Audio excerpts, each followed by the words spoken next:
Good morning, good afternoon, and good evening. It's February 18th, 2021, and welcome to The Nest. I'm Jim Chu, and we're streaming live with entrepreneurs and investors from around the world.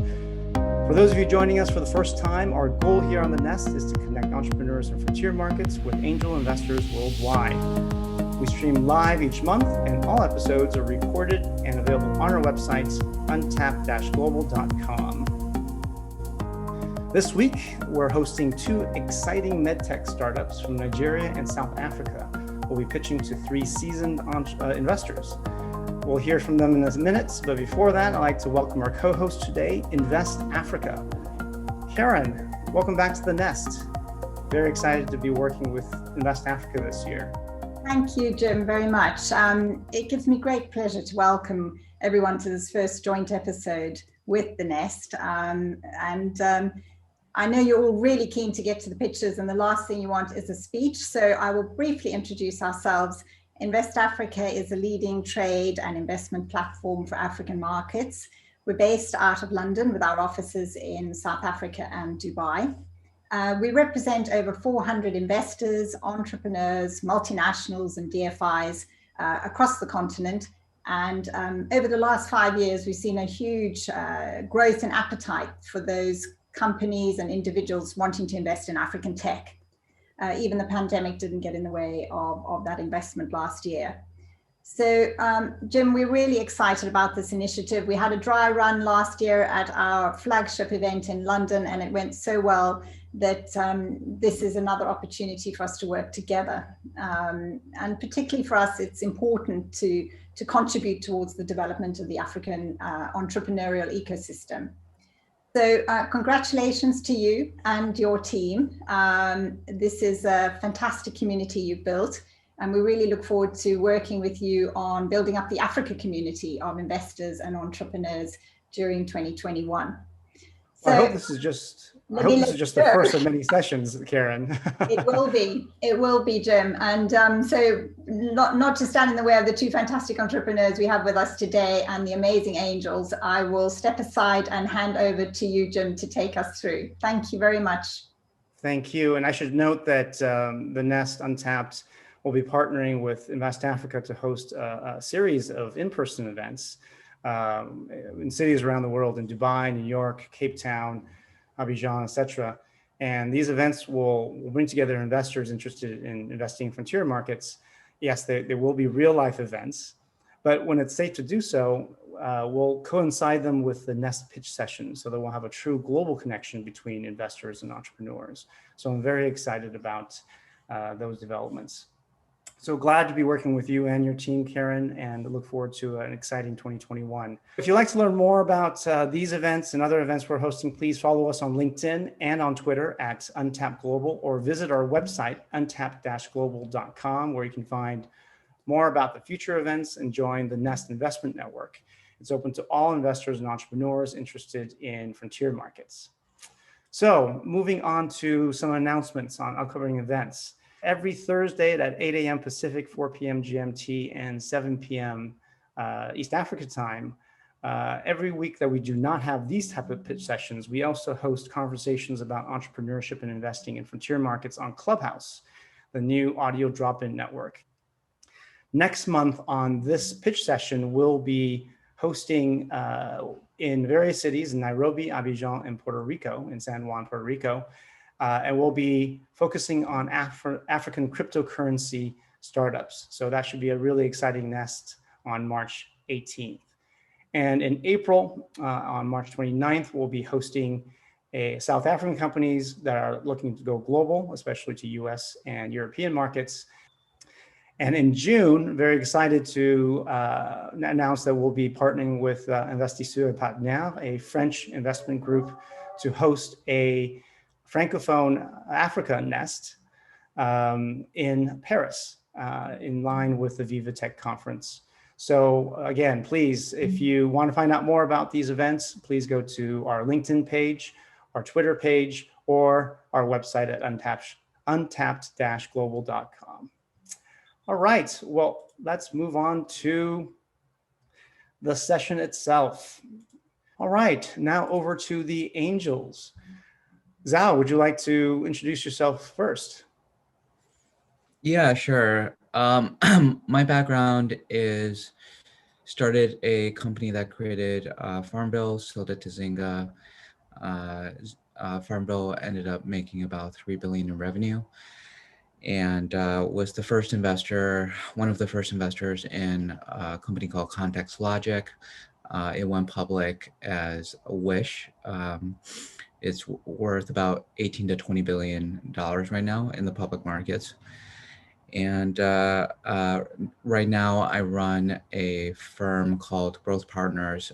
We're focused on community plus capital. We think that in an era of the pandemic, even post-vaccine, there'll be a normalization around remote work, and unicorns will be distributed across North America as well as internationally, much more than before, which was a little bit more concentrated in the Bay Area.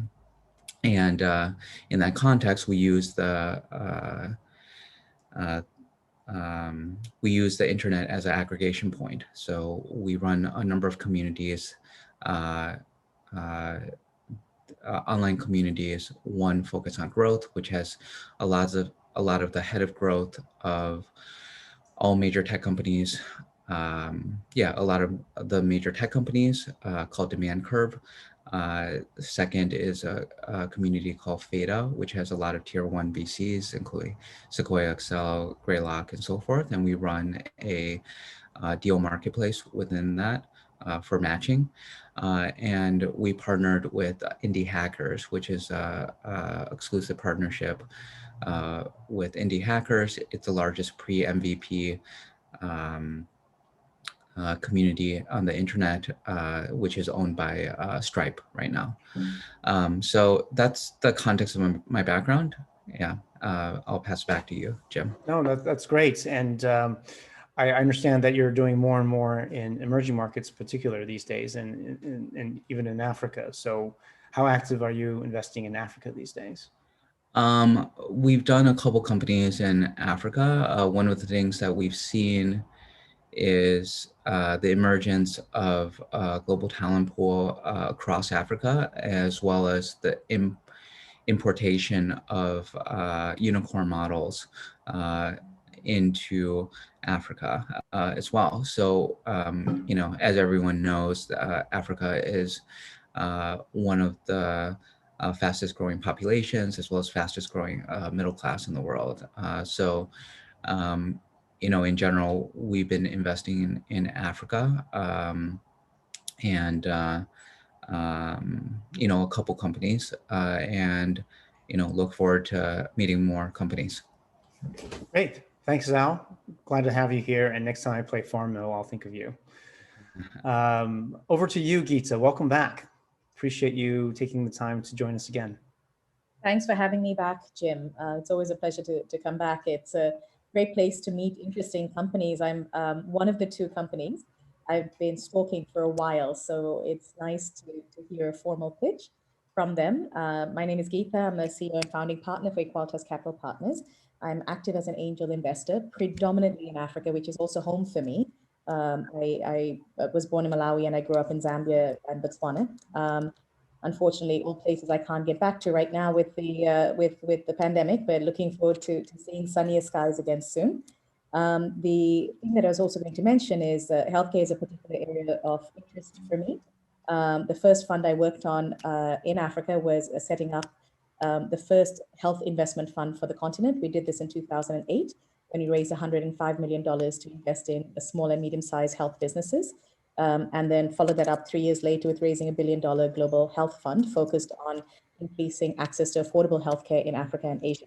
I'm really excited to be here today, and particularly so for the sector that is being covered.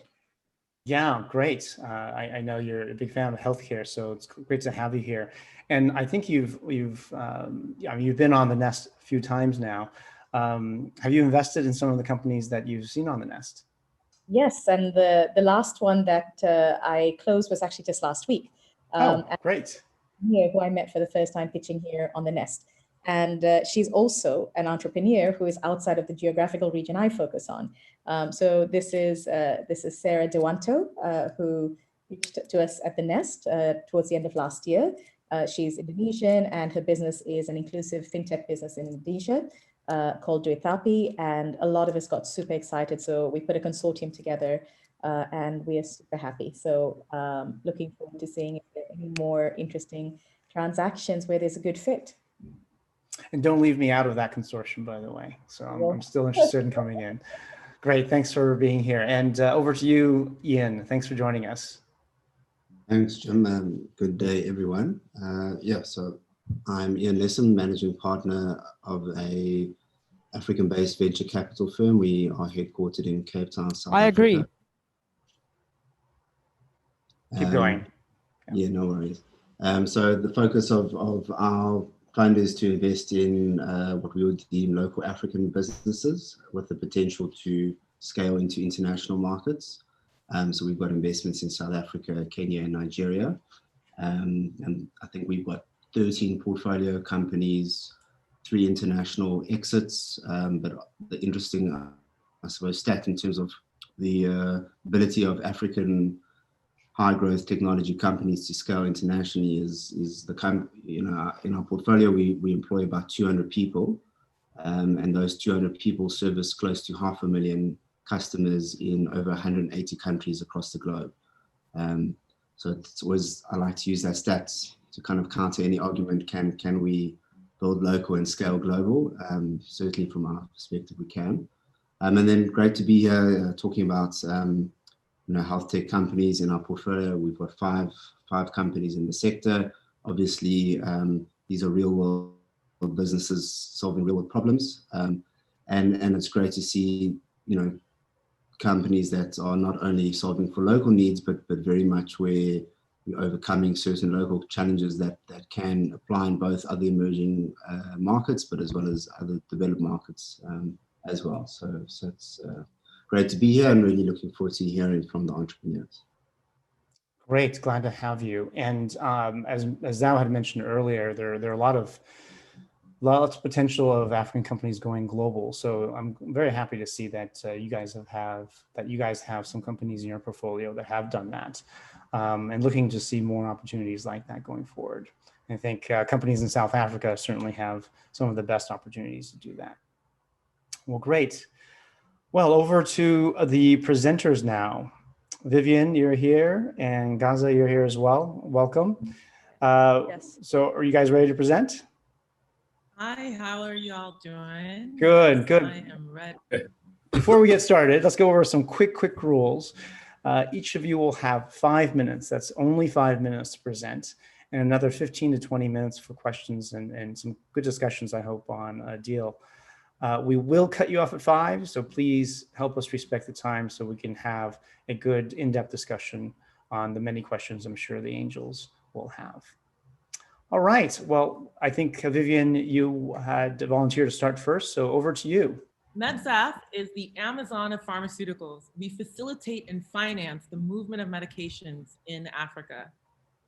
Now, this is the open drug market in Nigeria. 30 to 40% of all medications sold in Nigeria are fake or substandard, but this market is a homegrown solution to a massive global issue that impacts Africa the hardest. Stockouts, daily price fluctuations, unavailability, fake drugs, market manipulation, all make it hard for manufacturers and suppliers and hospitals and pharmacies to give the best patient care. Medsaf is using technology to disrupt the old infrastructure and set up a new, safer system for all stakeholders to operate. This is massive. I'm most excited about creating new markets along the way. Now, like I said, we're the Amazon of pharma, but you know that in Africa, everything is way more complicated. We're creating a controlled ecosystem by connecting products from vetted suppliers to hospitals and pharmacies. Medsaf performs quality control as a service. Products pass over 4 checks in our systems. We aggregate, coordinate logistics, financing for each client. And the vision is a one-click for medications to arrive just in time. We have 5 layers of redundancy for each medication, and we work with over 160 suppliers and manufacturers in 2020. And so it works for the customer just like any other e-commerce platform. It's the back end work that we do that is most intense. And so for the customer, they can pay on our platform, they get a message, an email, and that starts the clock for us to do 24 to 48 hours of delivery on our back end. Now, this is an example of a typical order from a larger client. They have hundreds of medications that we have to procure for. So this, as well as inventory management, will be in our new reveal of our new updated platform in April to make it easier for customers to actually order. And QR codes are the way that we would start to track and trace medications from front to end. So think about that market that you saw earlier. This is now the experience for the typical hospital or pharmacy that works with Medsaf today. Now, Medsaf launched in R&D phase in 2017 with 20 hospitals and pharmacies. We were the first to create a fintech product for financing of medications. At that time, the industry standard was 5 to 7 days of shipping. In phase 2, sorry, this is doing something weird. In phase 2, we worked on our processes to bring our entire operations online, and our turnaround time was about 48 hours with 95% of all the customers' needs. Every process of Medsaf is a future technology feature. And in phase 3, we expanded across 7 states across Nigeria during COVID-19. Sorry, guys. Last year, we've grown about 1,200% from 2017 to 2020. I'm really proud that we processed an average of about 83,000 medications a month. We financed about $780,000 of medications with an open receivable to debt ratio of 0.05%, well under industry standard. And of course, we make money from everything. We make money from medications, but we're going to make money from every single transaction through the Medsaf platform. The goal of Medsaf is that we will direct and influence the flow of medications across Africa. Medications will not move without Medsaf's stamp of approval. By 2026, we look to have a physical presence in about 10 African countries with our software across Africa.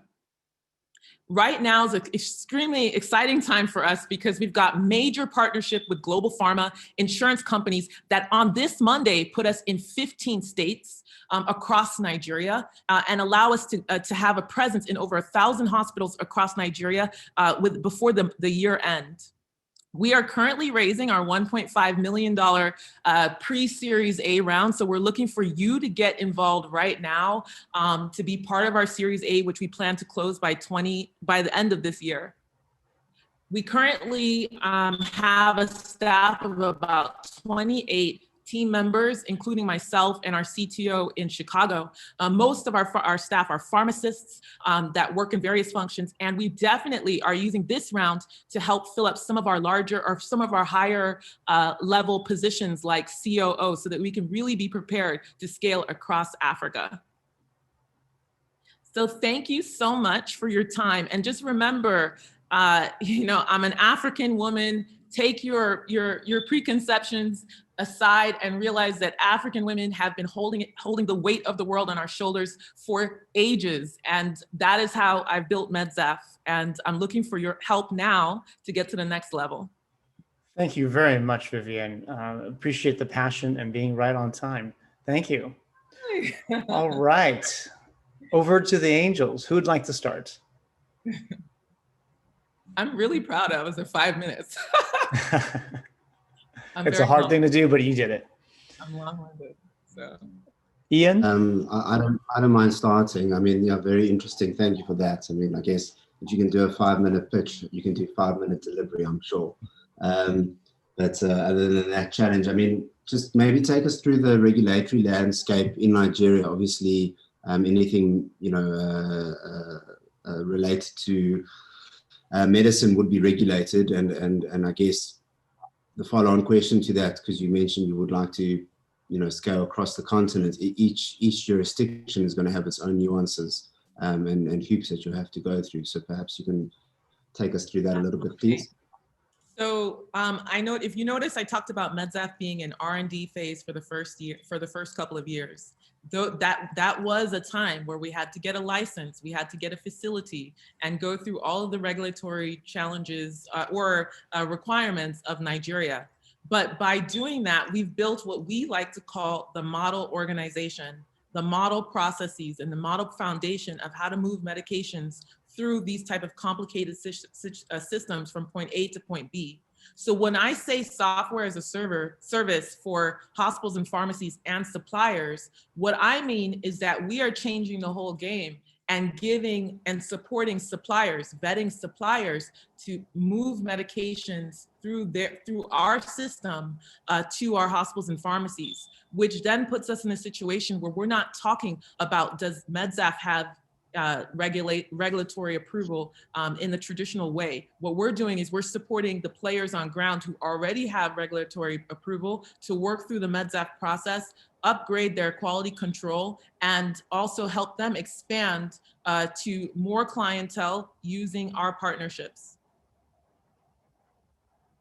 That's how we scale across Africa. Thank you for that. When I take a look at your product line, you seem to have fintech. There was a slide. It went by too quickly because you were constrained with 5 minutes. But I noticed you had a lot of different products. What the core of your business seems to be just vetted and curated kind of a pharma drugs. Why do all the rest? Why do fintech? Why do all these kind of other things? I didn't see the whole suite of things. So yeah. So and I can pull that back up if you want or send it to you directly. But please feel free to reshare if you like, Vivian.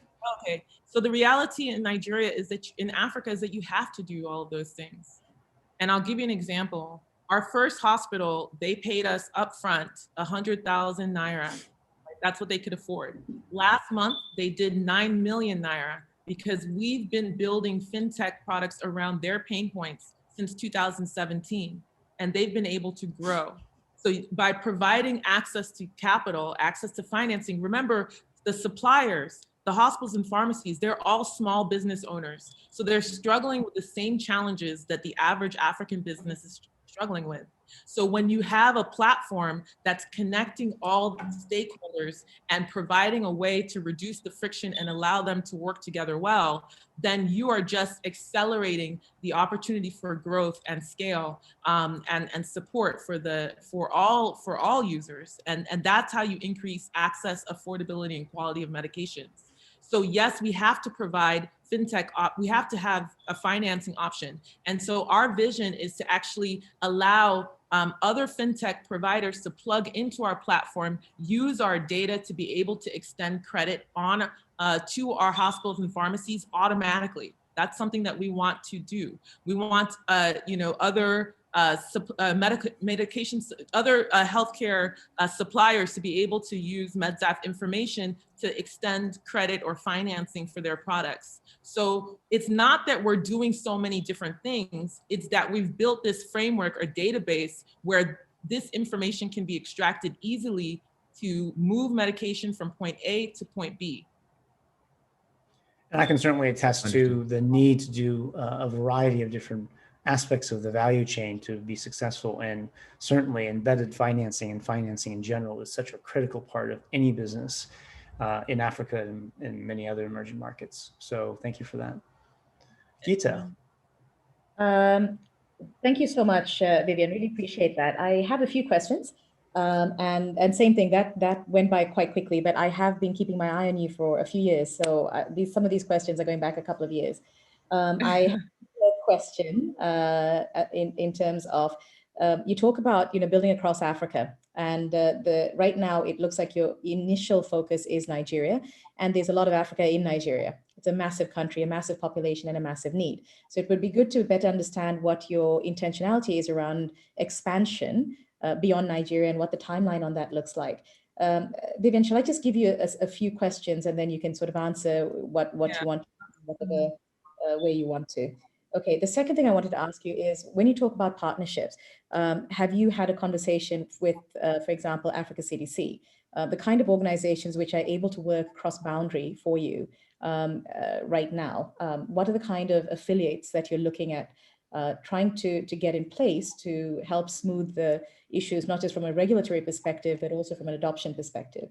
A third question I have is, when we talk about scale, right, that magic word, what does that mean for your business? And how does scaling the top line look different to scaling the bottom line, especially if the revenue you're getting is coming from a percentage of overall medicines which are moved?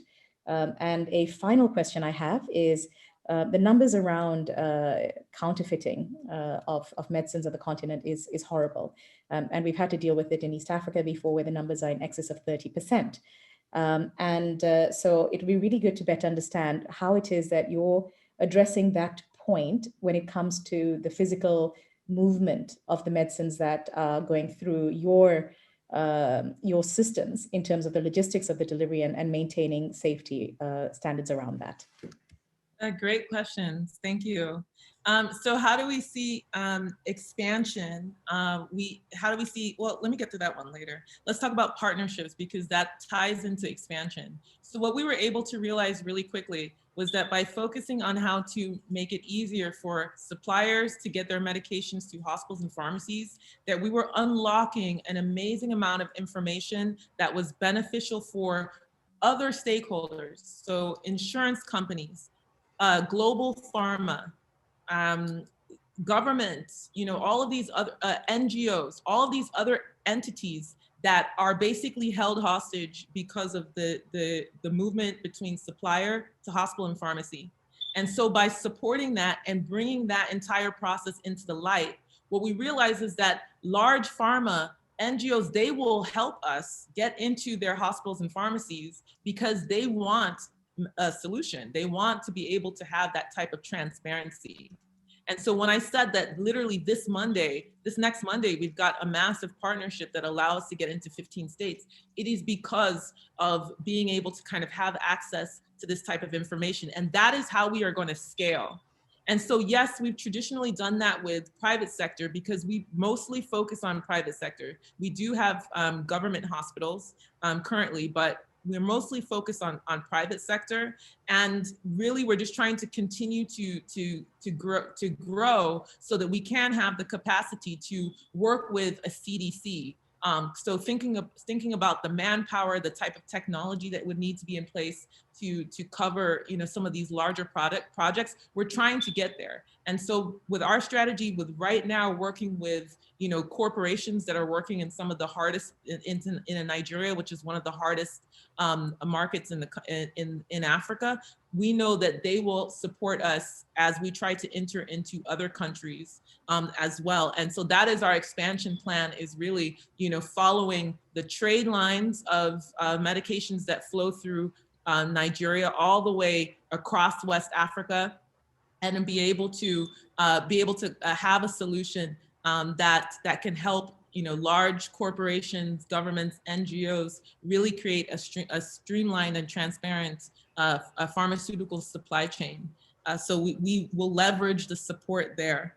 And then fake medications. So how do we work with fake medications? So one of the biggest things I realized is that everyone kept asking me, well, how do you ensure that there's absolutely never a fake medication? And so in the way that I had to break that problem down and how to solve this problem was to say, well, the first thing is sourcing, right? You've got to be able to ensure the source. So if you can trace the source all the way from the beginning and have and vet those sources, and then have your own internal quality control as you're collecting those medications your medications are going through the process, then you can start to innovate around how to ensure better quality control over time. So when we launched in 2017, we didn't have high tech equipment to do our own testing of medications in our warehouse, right? That's too expensive.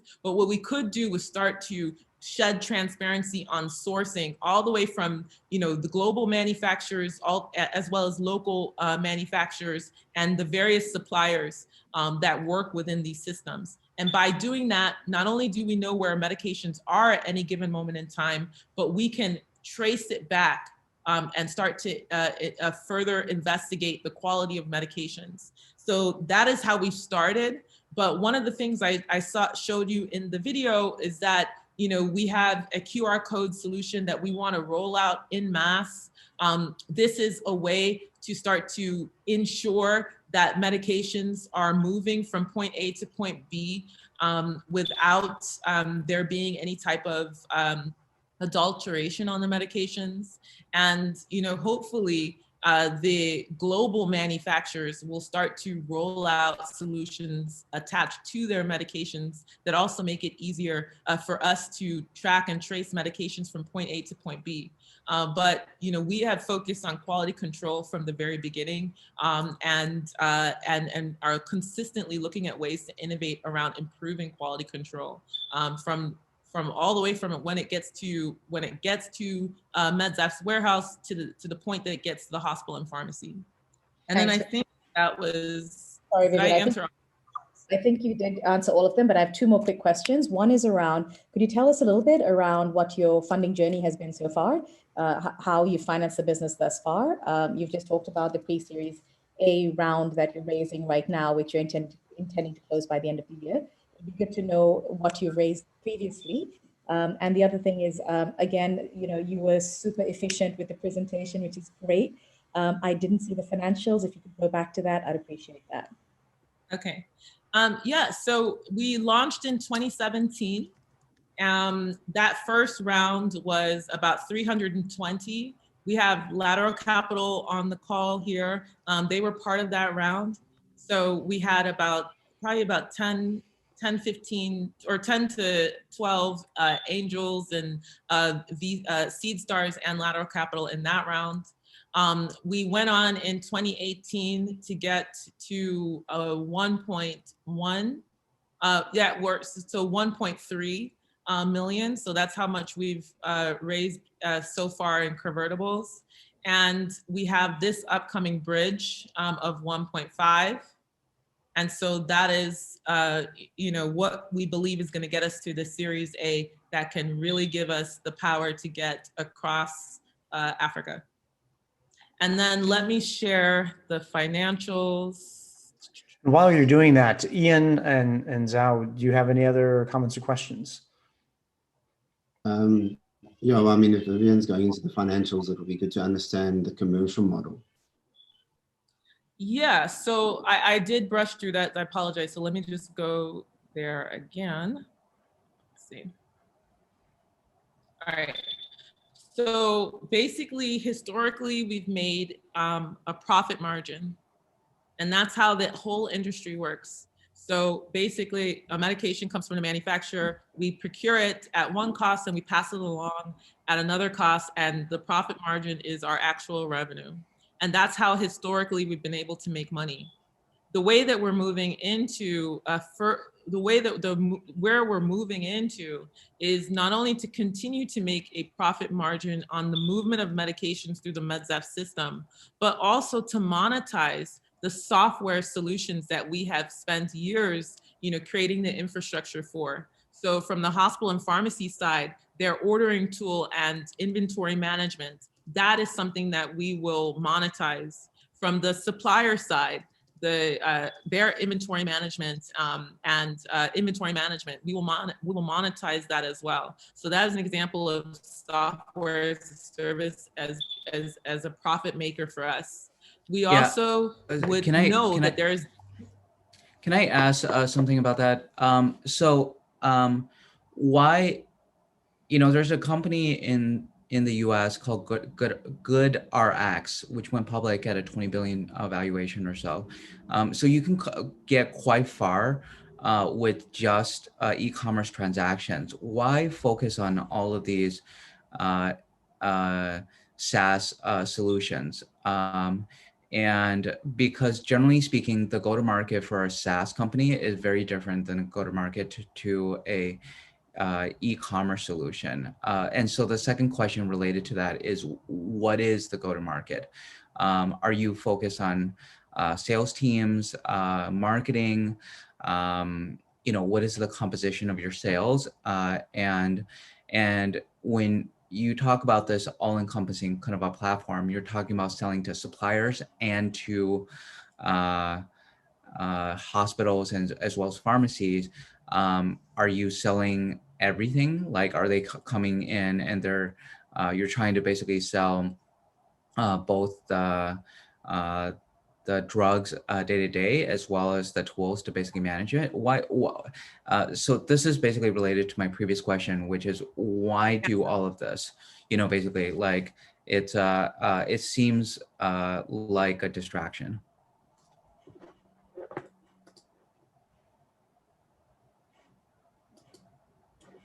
Well, you have to. So if you remember, I said for medication delivery was 5 to 7 business days. There's a reason for that. And the reason is tied to the problem. Countrywide stockouts, price fluctuations on a daily basis, importation issues, medication stuck at the port. Man, wait, look, I'm almost there. So I got it. So I understand exactly why you're asking this question. So the reason that you have to have inventory management is because you need to know in advance when the hospital is going to run out of medications. You need to understand that in a minute way so that you can aggregate and pre-plan what amount of stock that you need to purchase in advance. If you don't do that, then it's going to take it'll take less than it's going to take you days to figure out where all of the thousands of medications are located in a country like Nigeria. That's why we put together inventory management and e-commerce. It's what we've always done. We've always done this since 2017. Yeah, just to be clear, that's not my question. My question is not that you built this. Why sell it as a SaaS solution? And so, it's implied from the title slide that you're basically selling this as a SaaS solution. It's very common for e-commerce companies to build a lot of the things that you're basically building, but it's hidden like an iceberg underneath, but it's not sold as a SaaS solution. It's not sold, so it implies, when you say you make money from every single transaction, you're implying you're selling it as a SaaS solution versus the existing business model, which is an e-commerce transaction. So. Yeah, no, absolutely. I completely understand you.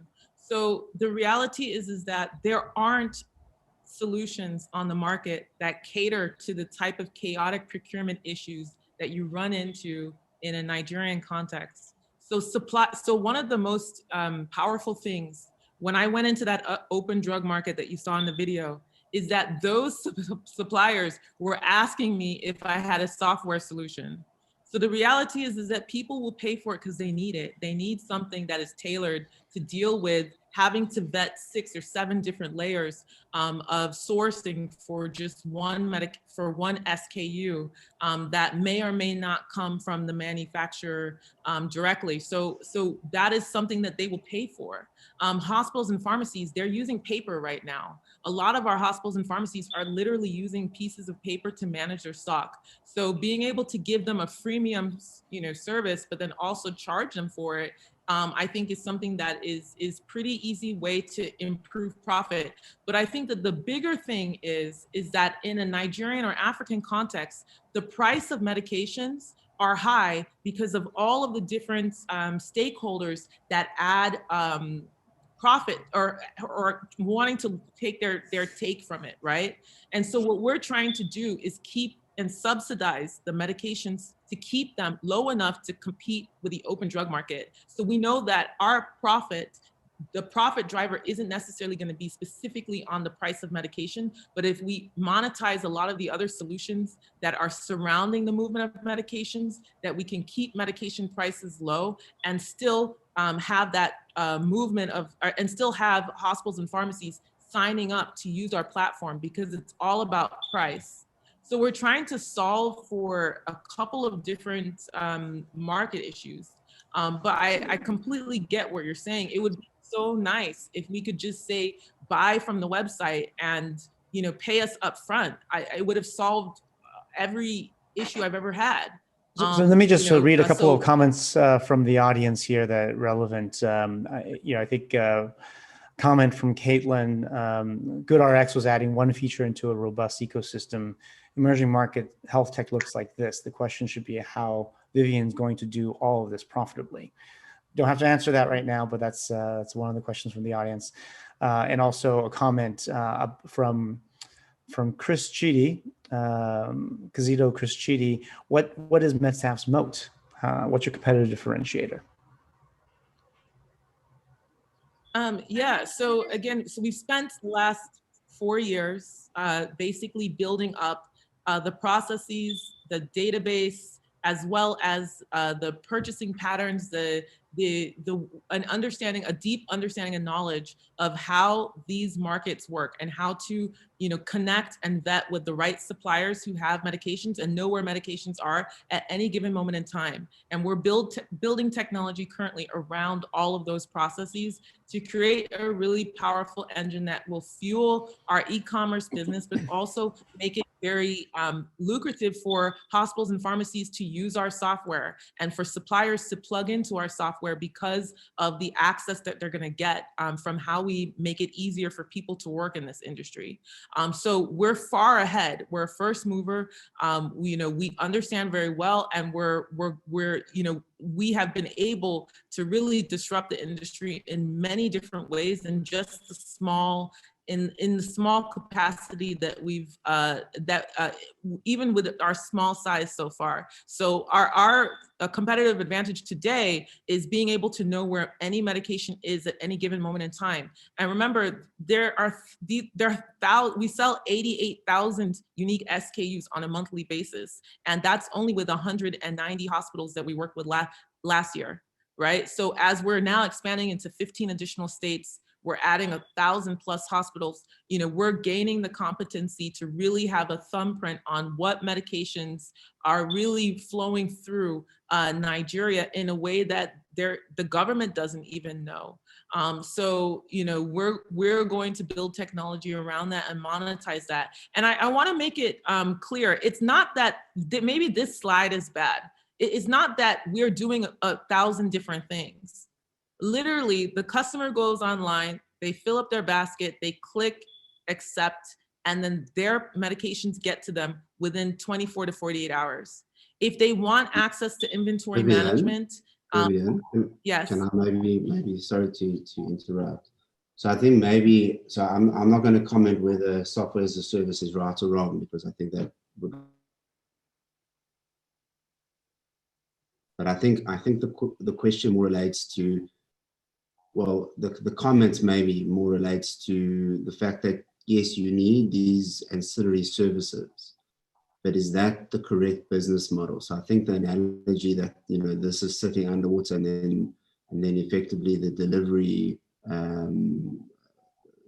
as a service, I suppose, is the tip of the iceberg that the customer sees, was quite a good one. So, you know, if you look at, I mean, I'm just going to use it because it's an easy example, but if you look at Amazon, there's a whole bunch of stuff sitting underneath the water, but at the tip of the iceberg, you kind of only see, you know, the front end. So I would have thought that your sticky point, your kind of secret sauce or USP would be the fact that you built this back end that enables procurement, delivery, financing, etc. But I would have actually said that because that's what makes you sticky, I wouldn't even charge for it. And again, I'm not saying that that's the right model. I'm not in the market, but you know, you say here it is. You can use it. People use it. Say this is great. Then all of a sudden you integrate it into their system, and they're more likely to stay with you as competitors enter the market. So, I mean, I guess you understand the commercials. So, but I think that's the point, is to say, it's not the provision of the solution that's being queried, it's the way you effectively monetizing the solution. But I don't think you have to answer that, because I think there's a lot of nuances that you know, three people who so I aren't think close to the business aren't, you know. currently, all the customer does is go on a website and purchase their medications. That's it, right? Vivian, Okay. So that's that exactly what you said is exactly how we are monetizing it currently. And this is just to show that, hey, there are other ways that we can continue to make profit over time. Geeta? Add to that. Thank you, Jim. Sorry, I think there's a bit of a connection issue, so I didn't mean to speak over you there. What I was going to say is I'm very aware that slide number 8 in this pitch deck is likely not what you're putting in front of your clients.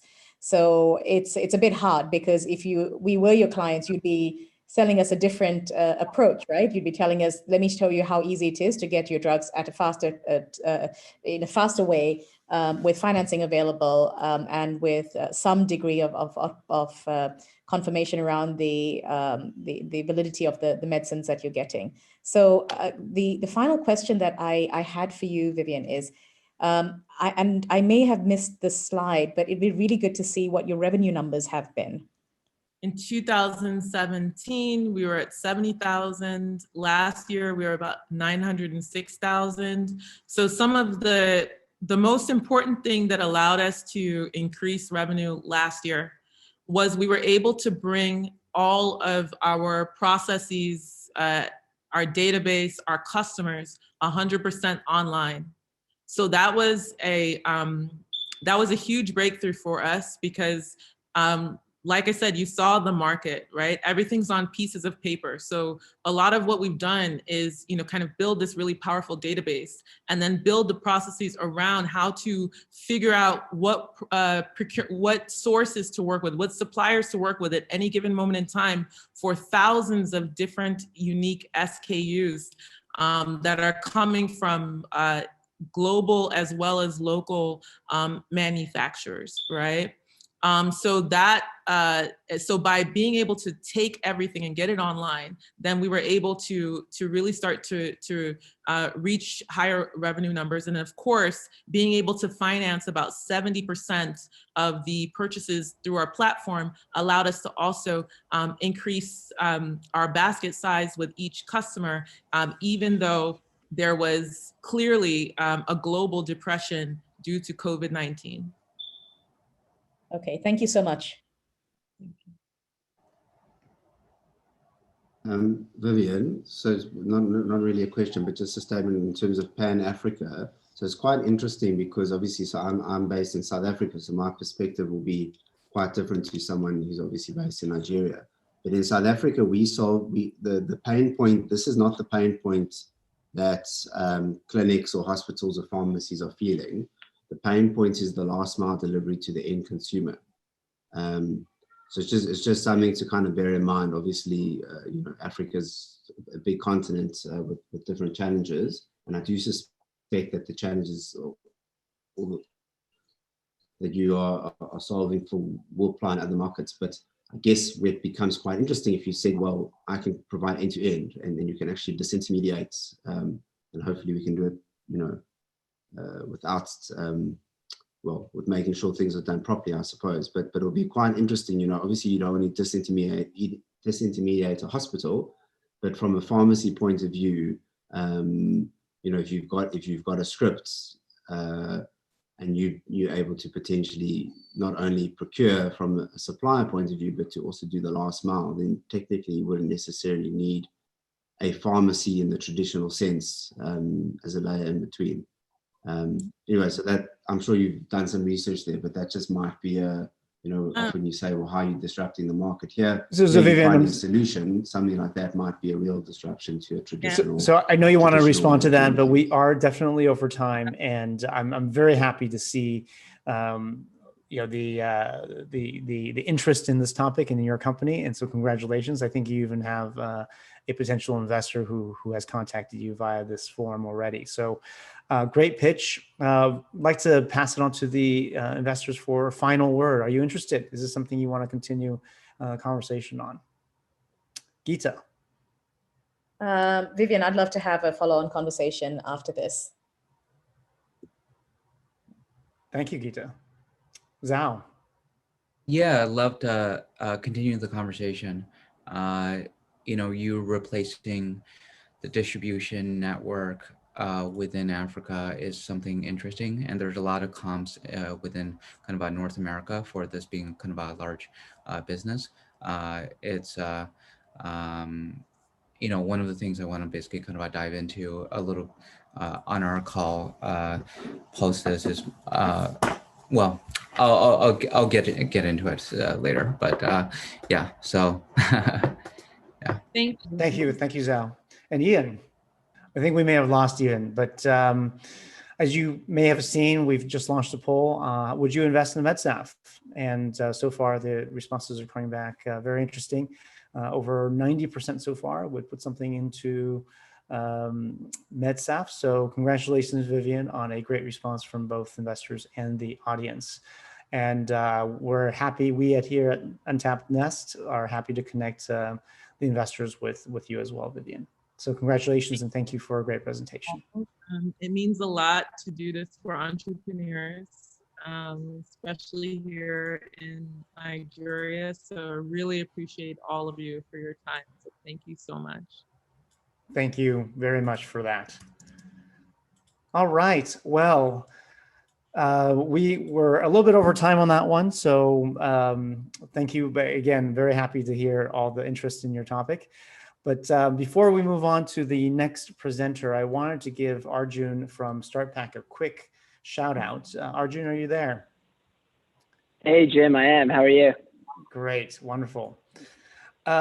So just as a note, I mean, many of the companies that we have on the Nest from different markets are incorporated in a certain number of markets, including the United States. So one of the things that Arjun is bringing to the table is an easy way for African and companies from other parts of the world to incorporate in the US.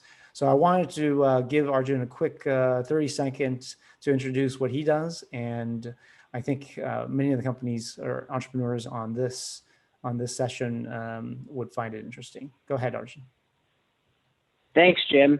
And I am Arjun, co-founder and CEO at StartPack, and we help non-US founders set up a US bank account and get access to US payments. And in order to do that, you need to create a US company. But the truth is, for non-US founders, it is simply expensive, time-consuming, and very confusing to do so.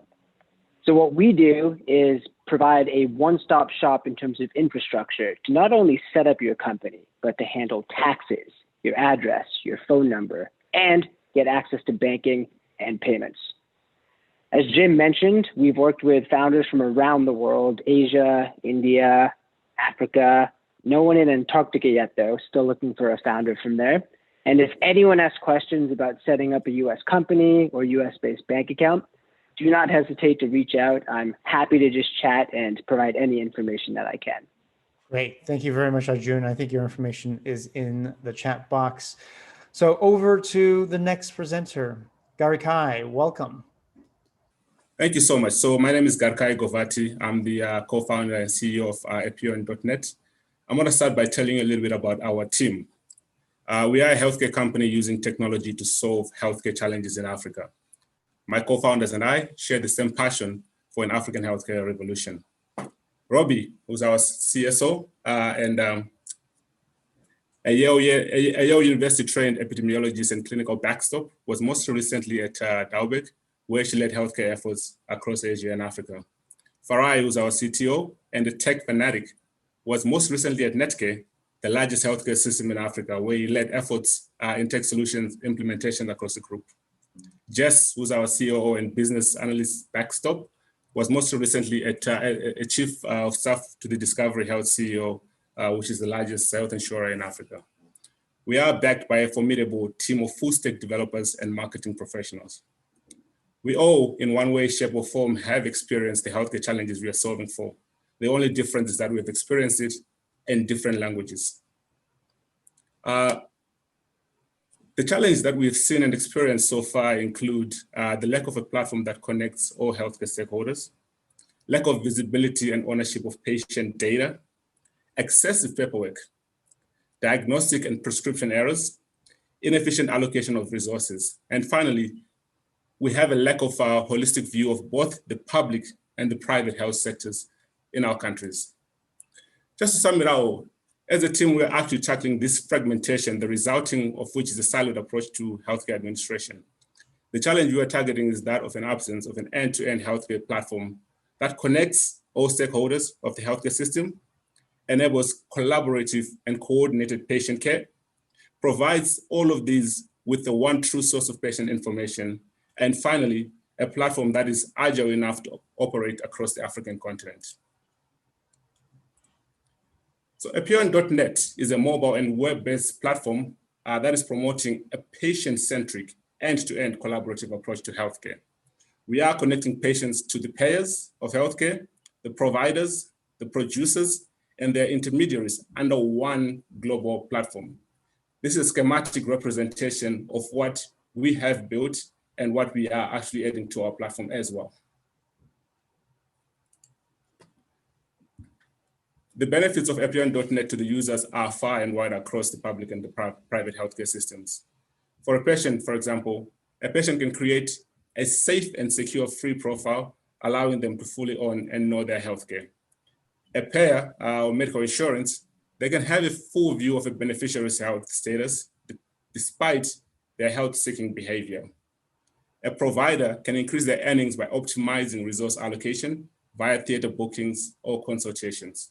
And lastly, the producer, they can reduce medical errors. That's potential malpractice, which is the big thing here in South Africa and most African countries, resulting from handwritten, paper-based products orders. Epione.net was founded in 2016. We identified the challenge at that time and we started ideating around the solution. The process involved consultations with users to fully understand the pain points in the healthcare system. In September 2019, we had a soft launch in South Africa and Zimbabwe. We managed to acquire about 70 clinical practitioners and their associates. We also signed an MOU with Baragwanath Hospital for the digitization of the entire hospital in partnership with MTN as a connectivity provider. When March came, COVID had other plans. We had fully developed the platform and ready to market, but COVID, when it came, we were ready for it. We pivoted with the introduction of the Reopen application as a response to COVID. As of today, we have signed an SLA with Lancet Labs in Zimbabwe, which is one of the largest pathology labs in Africa. We have also, as of this afternoon, just finalized our second agreement with the second largest path lab in South Africa.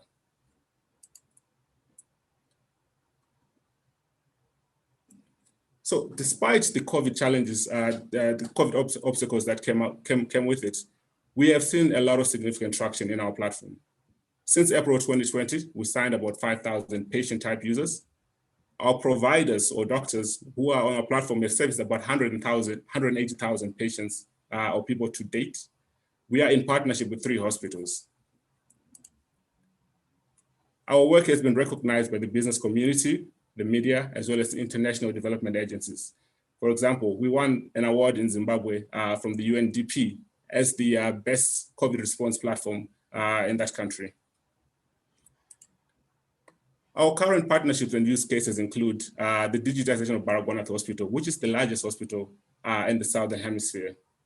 We have partnered— Just to note, Gaza, you are at 5 minutes, so let's have you wrap up fairly soon. Okay, perfect. We have partnered with Lancet and Biorim Inc. to create an end-to-end reliable COVID testing response and reopen economies effectively and safely. We are seeking 400K from the Nest in the form of a convertible note with a 6.5 million cap. The total size of this round is 500K, which is going to give us a 15-month runway, with the majority of the funds used for recruiting sales team to fully commercialize the business. We already have 100K committed for this round. Thank you so much. I'll keep the screen on. I also have my team around me to help answer the questions that you might have. Perfect. Thank you, Gaza, for keeping your presentation to the time. And I'd like to open it up to questions and comments from the angels. One of my questions is, at least in the US, a lot of the digitization of the hospitals and medical records were the impetus was from the U.S. government. The U.S. government created a bunch of regulations that incentivized the digitization, and I'm curious: are there any such? What is the impetus for adoption? Is there any government kind of a regulation pushing everything? And how are you thinking about the sales, the distribution, and the general kind of a value proposition to everyone to push your solution? Absolutely, and thanks for that question.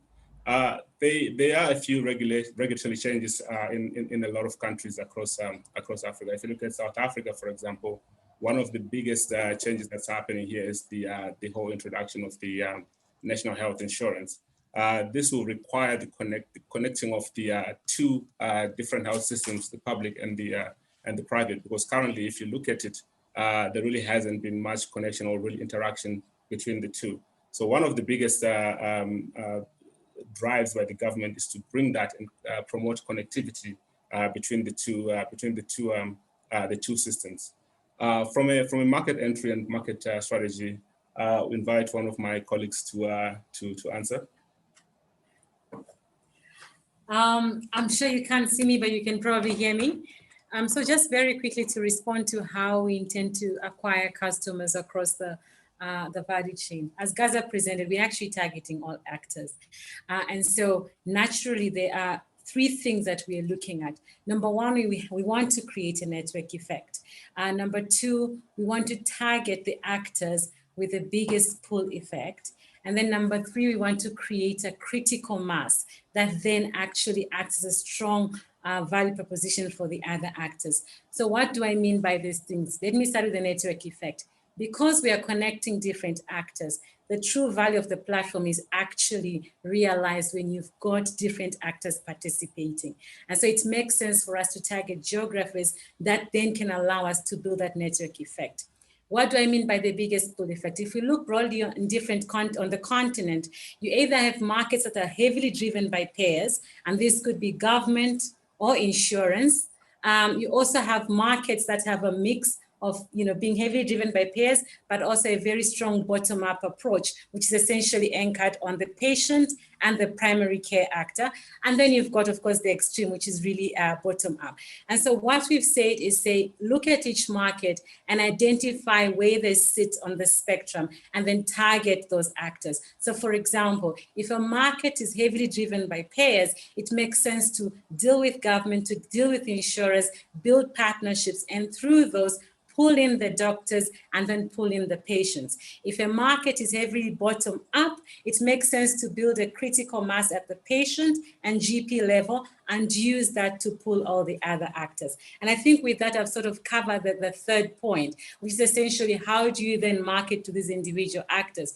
In addition to all the things that we provide for these actors, I think for us, the critical mass thing is important. If you go to a GP today and you tell them, hey, I've got 5,000 patients on this platform. These patients are looking for providers. These patients are looking for care. This is a general profile. That creates a pull effect. If you've got GPs on upwards of hundreds, you can then go to a specialist or hospital and say, hey, this is what I've got on my platform. And that creates a pull effect for those. So that critical mass element becomes an important part of our marketing strategy. Let me pause there and see if you've got any follow-up questions. Just to be clear, the pull effect, just to be clear, this is a SaaS solution, right? I mean, no one else sees any other identity of the other providers except for the interactions through the platform, right? So when you basically pitch that to the hospitals that you have a lot of GPs on the platform, why is that important to them? Is it basically the social proof that a lot of them are basically using it, or is it the fact that the GPs are using it and therefore, why is that appealing to the hospitals and why is that a value proposition? So just to give it in a practical way, right? So let's say you've got a certain number of GPs, right? and I'm just going to use a very practical example here. GPs are the gateway in the health system, all right? They typically are the ones who meet the patient, and that patient is then referred onwards. And so having a critical mass of GPs basically creates a pathway that says, hey, I've got these GPs, and constantly they are looking for specialists or to refer onwards. And those specialists are looking for hospitals to admit patients.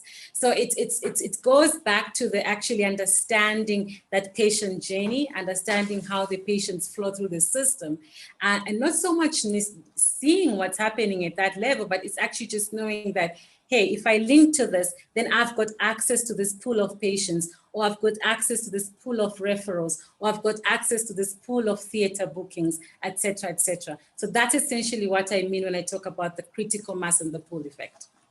Yeah, that makes sense. Do you guys have any competitors in your space when you sell into either GPs or hospitals? Who are your major competitors? Okay. I'll just take that and give my fellow co-founders a break, and then we can take the others. So good question. Who are our competitors? Straight up, I'll come out and say no. There are no other direct competitors, and I'll explain why. So when Gaza spoke about the problem that we're trying to solve for, one thing that he pointed at was that what we're dealing with is a fragmented market, all right? There are solutions out there. There are things for booking, there are things for electronic health records, but all of these are actually fragmented. They're still siloed. There is no actor actually who has taken the time to connect the pieces, move patients, move critical information across the value chain. So to give you a sense of what we have in the market that maybe could be considered competitors, I'll put them in two groups. So in one group, you've got the solutions that are actually dealing with a particular function and a particular actor. Lots of this in the market. So for example, a billing solution, or something for electronic records, or clinical notes, okay? And you find when you go to any doctor, actually they have about 3 or 4 solutions of this. So when they're booking, they're on Excel. When they're billing, they're on something else. When they're doing clinical notes, they're on something else. And that's because the market is flooded by these solutions that only tackle a particular function and a particular actor. Over time, we've seen some players come in and say, okay, I'll tackle multiple actors, but only a specific function. So a good example of this would be booking. All right, so you've got patients being connected to practitioners and they book. After the booking, you have to log into something else to do everything else, right? And so typically those are the players that we're actually dealing with in the market. I believe over time, people are starting to recognize the value of that, but we still maintain the advantage of being the first movers in the market who've actually thought about a systemic, holistic approach that can actually connect all the points of care and how we bring that solution to market. Yeah, that makes sense. Sorry, just to add to that is that's sort of the biggest frustration of a lot of doctors that we speak to. So we spend a lot of time at the hospitals where most doctors are sort of situated. And one of the biggest pain points is that, when they process their patient, they have to go into one system to either book medication, and then they have to go into another system to do billing. So that for them is a big frustration because of the lack of connectivity between the different platforms. And that's exactly what we're solving for. Makes sense. Thank you. Thank you. Geeta, Ian? Gaza, you come from an investment background. So let me ask you, what are your 2 key concerns if you had your investor hat on when it comes to the business that you're building here? I know it's a bit of an unfair question. Forgive me for asking it, but I couldn't resist. Yeah, I mean, I think the biggest question is one of the biggest challenges, really what we're trying to solve for, which is, you have a platform that is trying to connect many aspects of the healthcare value chain. Sort of how do you do that? How do you do that effectively? How do you make sure that you have the right strategy to go and acquire patients? How do you make sure that you have the right strategy to go and acquire GPs and then specialists and then hospitals? And how do you make sure that you also at the same process, acquiring the medical aids, the producers, which are basically the diagnostic companies, and the pharmacists. At the same time, how do you ensure that, you're dealing with the private and the public sector? So that for me is a big challenge that, we've been asked a lot of questions around that, like, aren't you doing too much? And the question always comes back to, if you really understand and look at the value chain of the healthcare system in Africa that we're trying to solve for, you have to basically make sure that, everything that you're doing is fully connected. Coming back to the idea of connected healthcare, right? How do you make sure that everybody is fully connected, and how do you make sure that everybody is actually doing their job in that value chain to ensure that we have this full end-to-end experience? For me, that's the biggest challenge that I've seen in trying to build this business with my co-founders. The second one is really around, connectivity. We always talk about, people on smartphones, the growth of smartphones in Africa, and we always often forget that data is really costly. So, for example, as we're trying to negotiate our MOU or contract with Baragwanath Hospital, one of the biggest things that always comes up was we don't have connectivity. If I go there, there's a blind spot. I can't get internet over there. So for us to solve that, we had to actually go and find a partner who we can work with, which is MTN, who has come in and said, okay, we'll provide connectivity for the hospital for free for a certain period, and then we can sort of commercialize that. But if I look at those two issues, for me, those were basically the biggest challenge that we have to wrestle around with and actually try to solve for. And we are finding solutions. And trust me, in as much as it is challenging, we're finding a lot of excitement in doing that. Okay, great. Thank you. I have a couple of questions I'd like to ask, and I'm going to start with the ask in the first instance here. Mm-hmm. So the ask currently is for $400,000, and you've previously raised $650,000, of which $450,000 were friends and family. Is that correct? Absolutely. Yeah. Okay, and the business started a few years ago, right? In 2016? 2016, yes. Okay. Was there any additional funding that you used to build the business between 2016 and this round, other than the $650,000? Yes, we have funded the business ourselves as co-founders for the greater part of it. We basically believe that, we wanted to have a product that we can go to market with. And there's a lot of things were being delayed in the process. So we basically decided to fund the business ourselves to the point where we are today when we're ready to go fully commercial as of Q2. Okay. And in terms of this round, when are you expecting Series A? Series A for us is in the next 24 months. We are basically raising this round it's a bigger round that we're trying to raise, but we've decided to cut it into two. So we're trying to raise a total of $3.5 million, and then we're starting with $500K to get us to a point where we can we can get to be fully revenue positive. From March 1st, we're going to be revenue positive because we've just signed 2 big contracts with the 2 biggest labs in South Africa.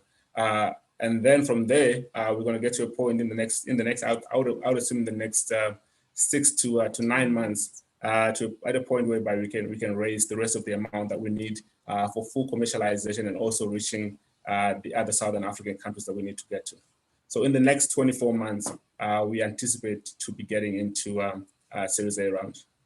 Okay, and revenue numbers so far?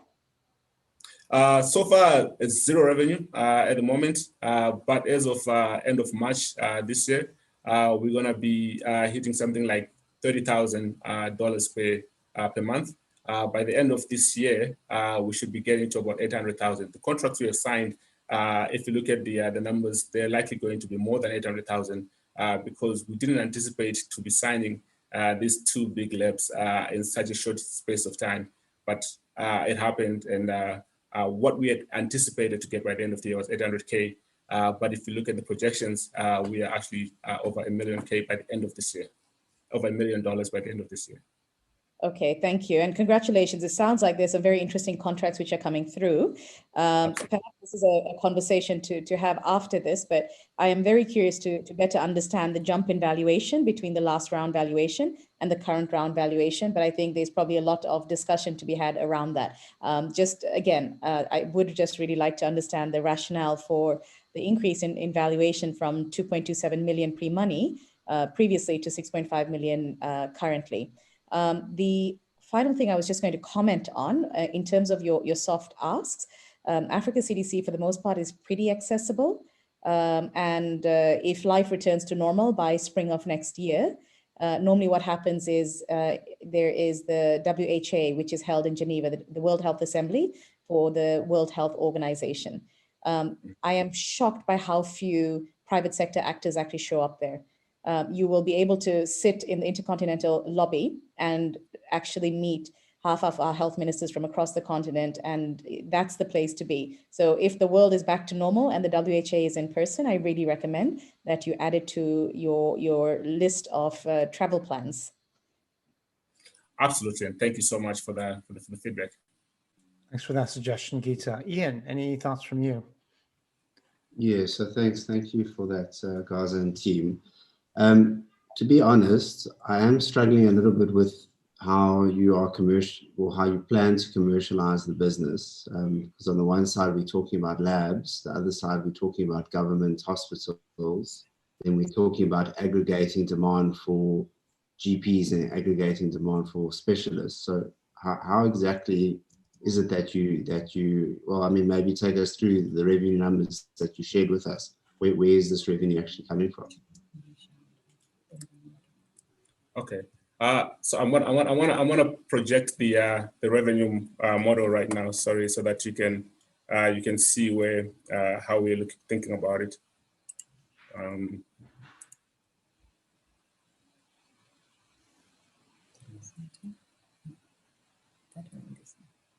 That's one. Okay, cool. Let me see if you can. Let me know if you can see that. Still the same. Not yet. We can still see your ask. Okay. Let me just go. Okay, cool. So, do you want to go for it? Or you want me to go for it? Okay, great. So our revenue model is actually very expansive, and the way we look at it is we look at each and every user of our platform and how they're going to contribute. So if you look at this, the patients access our platform for free. This is really because they are the ones who are making a decision to go and seek healthcare, and they are the volumes that Robbie mentioned earlier in terms of how do you now attract the later value of the later part of the value chain. Our primary care clinicians, they pay us basically a cost plus. What I mean by a cost plus is, in as much as we have built this platform, we have recognized and understood that there are other platforms that we're going to integrate with in our ecosystem. So the billing system, the e-scripting system, and the telehealth system, we have actually fully integrated with one company, and we are basically acting as a reseller of their products. So we get them at 50% the retail value, and we sell them at full value. So that's where the sort of the cost plus model comes in. The specialists will pay us a fixed fee, which is about in South Africa, we're looking at about 1,750 to access our core platform, and then they'll pay the cost plus value, which is basically coming from the integration. What are they paying you a fee for a referral? No. They're paying us a fee to access the platform and access the pool of patients that are coming from the primary care. So it's not the referral, it's the access to that network. If I may just add to that, so the specialist can perform all the functions that a GP can perform. They're able to hold a consultation. They're able to capture clinical notes. They're able to order tests, diagnostics. They're able to refer on. They're able to book into theaters, book beds. So literally the entire suite of critical functions that they need to perform, they're able to actually process payment. So all of that is captured there, and that is what they are paying for. It's not just a referral, it's literally the entire care package. Particularly as specialists, I mean, I'm talking very South African specific here, but as specialists typically is affiliated to a hospital and is already paying rent for, you know, for hospital time, for their rooms, and typically their referrals do come through the hospital. I mean, I'm not going to lie, I'm not convinced in the private sector that's a pain point. And in the public sector, that's definitely not a pain point. Specialists aren't short of customers, they're short of paying customers. I mean, look, I'm sure you've done a lot of work, but I have to question whether this is actually a pain point a specialist has. I mean, you know, and whether it's such a big pain point they're going to pay for an aggregation of patients on a platform. I'm not quite understanding. And I mean, you're absolutely right. We have done a lot of work and understood what their pain points are, and we've spent a lot of time really talking to them and understand. So this platform is really good from the interactions and what we get from them. In as much as they are sitting in their hospitals, they actually, especially they sit in hospitals.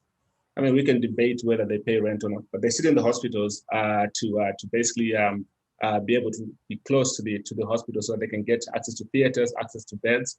But one of the things is that, you know, the referral pathways are they're very sporadic, right? Yes, if a patient comes directly into a hospital, they get sent to the specialist. But most of them are trying to get direct connection with the GPs, right? That's one of the biggest points. The second biggest point is that when a patient is referred to a specialist, it's usually on a paper. They get a referral letter on a paper, and they take that to whoever specialist that they want to, right? What we're providing for them is this whole idea of an electronic referral, where every information that the GP has done, has gone through, is observed on a patient. That information is sent directly to the specialist, and that's a big value for them because they don't really have to go and do some of the historical analysis that they need to understand the medical history of a patient. But also, some of them might not be able to read some of the referral letters, and those are some of the things that we have solved for them, in addition to a lot more. Maybe, I mean, I'm not going to lie, I remain incredibly unconvinced on that. Particularly, I mean, typically a GP can simply communicate any issues they may have picked up through an email. I mean, maybe in the public space it's a bit harder. But maybe to convince me otherwise, explain to me the commercial model for these labs, because you're saying that that's your current golden goose. What are you doing for the labs? How are you commercializing through those arrangements? Okay, Ian, sorry, and I know we want to move on to the lab, and Gaza is going to cover that in a second. So just a couple points that I also just wanted to add to that. And I understand we might be coming from different data points here. So within the South Africa, I think Gaza already shared the private system. In the public system, and as Gaza mentioned, we've been working with actually the largest public hospital, not only in South Africa, in the Southern Hemisphere. Referrals and referral data is one of their top 3 pain points. It is in many cases the difference between life and death, because patients show up with information that has been lost, that has been rained on, that is not legible. And one of the first cases we were involved in as we were doing our R&D was actually a case where a young boy lost his leg because of a broken referral route. So I think maybe we might be coming in from different data points, but actually from our work, extensive work on the ground, that is one of the top pain points. Then I just want to point that South Africa is a starting point for us, but the continent is definitely one of our goals. And when you look at the continent, the picture starts to look a lot more interesting and different from the experience of a typical private sector. I mean, to be honest, that's all fine. Just to clarify that, but we can move on to another point. No, I think, look, it is quite important, and I'm going to be quite belligerent about this, but for probably 10 minutes, the question's been asked. How do you make money? Because you can't just go and say, specialist will pay me. How are you making money from these clinics? I mean, you have to be able to answer that with a very specific answer, not there's a pain point and someone may pay me or someone may not. So maybe take us through the service you're providing for these labs, and maybe that will kind of shed more light on this question. Yeah, so on the labs, basically we have partnered with them so that we can direct the booking. So right now we're focusing on the COVID scenario, whereby a lot of people are trying to book, are trying to get tested before they can travel or they can get admitted into hospital. So what we have done is that we've started with this whole idea of a patient can actually book an appointment to go and get a PCR test at any lab. And what that results in is a fee for that booking that we're getting from these labs. So that's sort of how we're starting, and we're getting into all the other types of tests that they do. So we're digitizing their paper process that is currently existing in a lot of these practices and the labs, and we have basically integrated into their LIMS system to fetch the results directly from that, so that the results goes directly to either the patient profile or the doctor's profile. Yeah, and they pay a fixed fee for that. And just reading some comment from the audience from Onki Tsewu, recently had a private specialist referral and had to bring a piece of paper which the receptionist couldn't decipher, and I had to call my GP to interpret. Also had to email my sensitive blood work results to the receptionist. As a patient, I think the solution definitely presents merits. So just as a note. All right, so I think there's been a lot of questions, and we're edging in on the end of the period here. So I'd like to pass it back to the investors for final thoughts and whether you're interested in pursuing future discussions. Geeta? I think it's really interesting, but I'm still trying to wrap my head around the business as well. So I would really welcome at least one more call with the team. And clearly this is a super smart team with a ton of experience. So I can't imagine you all have been at this for a few years, having done everything that you've done in your previous lives without this really being carefully thought through. So I genuinely welcome a follow-on conversation. I suspect there may be a few others who are in the same boat. If so, happy to coordinate to just get onto one call to save you all from having multiple bilaterals. Great, thanks for that, Geeta. Ian, Zhao? Well, from my side, I think that was a pretty good summary. I mean, I do apologize if I was a bit harsh, but it is quite important that we do understand all of those, well, I wouldn't say the softer things. I think it's the harder things, the commercials. So I think Geeta's summary certainly for me was pretty spot on. But thank you very much. Thank you for answering my questions. And you, Zhao? I don't think I'm interested, but would love to hear more about the business model and how the pathway to getting revenue from the existing customers. So the lack of clarity on that question and the articulation of it makes me not interested. So. Gotcha. And we have a comment from the audience from Raj Kulasingham. I don't understand the business model, but keen to learn more. So it looks like it's a complicated business model, and there's definitely an opportunity to learn more. Shifting to the public reaction, it looks like we had quite a bit in the audience who are interested, but a good number, around 25%, who also would like to find out more or need to learn more about the business model as well. So thank you very much, the Epione team, for presenting, and really hope that this was useful feedback from the investors, and hope the follow-on conversations are fruitful as well. Yeah, thank you again. So we're a bit over time this week. I want to thank everybody for joining. And just as a reminder, if you'd like to find out more about these events in the future, please go to untapped-global.com. Follow us on Twitter or LinkedIn, and we make regular announcements. We have conversations weekly about topics related to entrepreneurship and investing on Clubhouse. And every month we have a session similar to this, where we have audience members. We have various entrepreneurs presenting their companies. And thank you again. And we will hopefully see you next week and next month. Thank you, everybody. Thank you.